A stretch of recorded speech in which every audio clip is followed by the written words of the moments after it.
The distress beacon pulsed through the void, a desperate cry from the Xylothian research vessel Harmonious Dawn.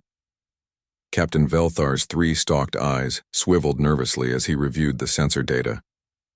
Their ship had suffered catastrophic damage after encountering a rogue asteroid field, and life support was failing. They needed help, and they needed it fast. "Send the signal to the nearest registered species," Velthar commanded, his translator clicking.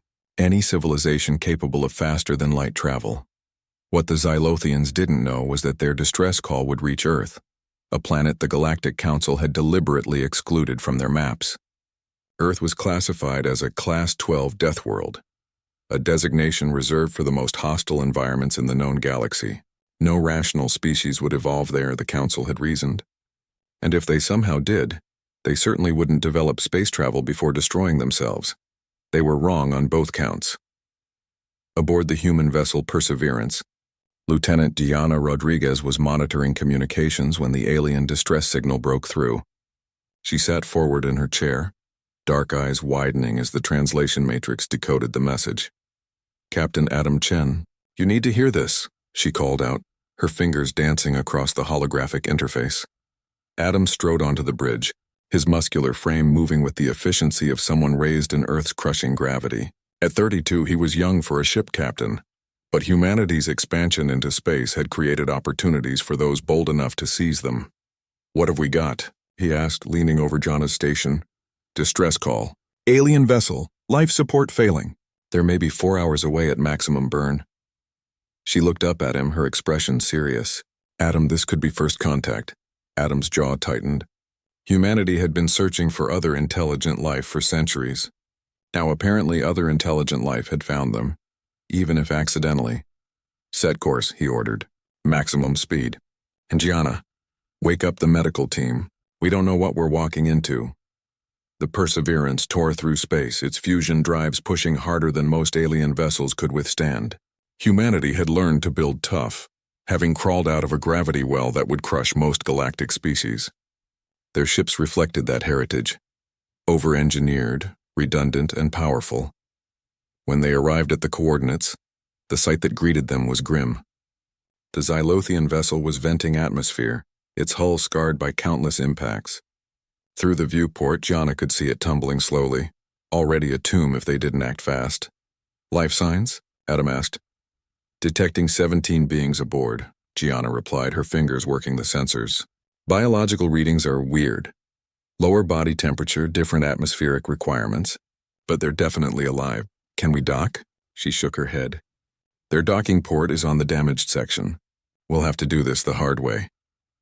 20 minutes later, Adam and Gianna stood in the airlock, sealed inside their EVA suits.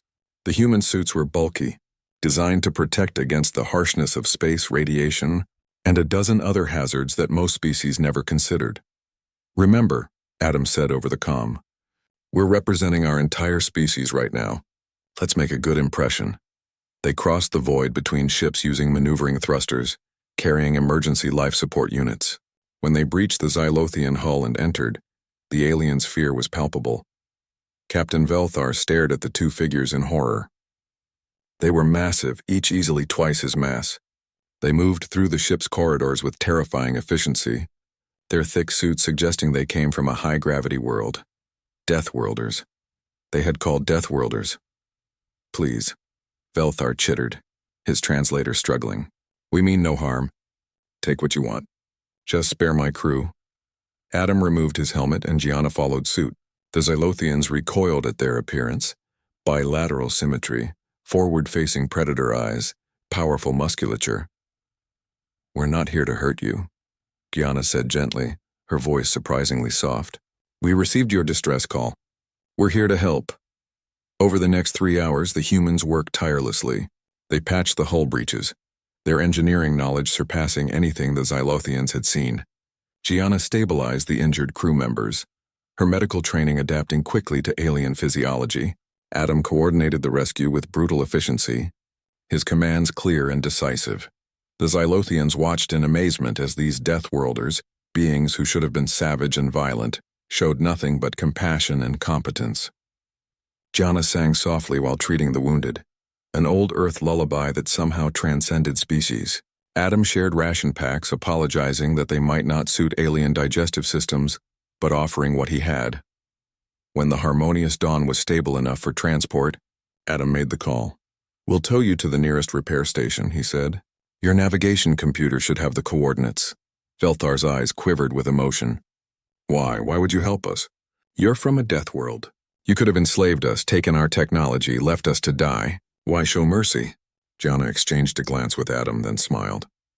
"Because that's what humans do. We've survived the worst our planet could throw at us. Predators, diseases, natural disasters, even ourselves. We learned a long time ago that survival isn't about being the strongest or the most ruthless. It's about cooperation, compassion, helping those who can't help themselves."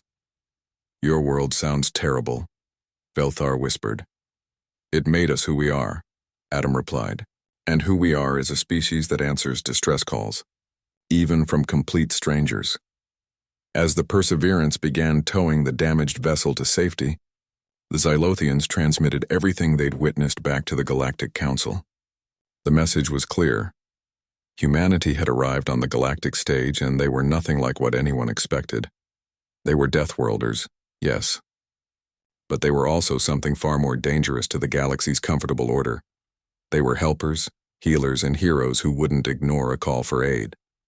The galaxy would never be the same.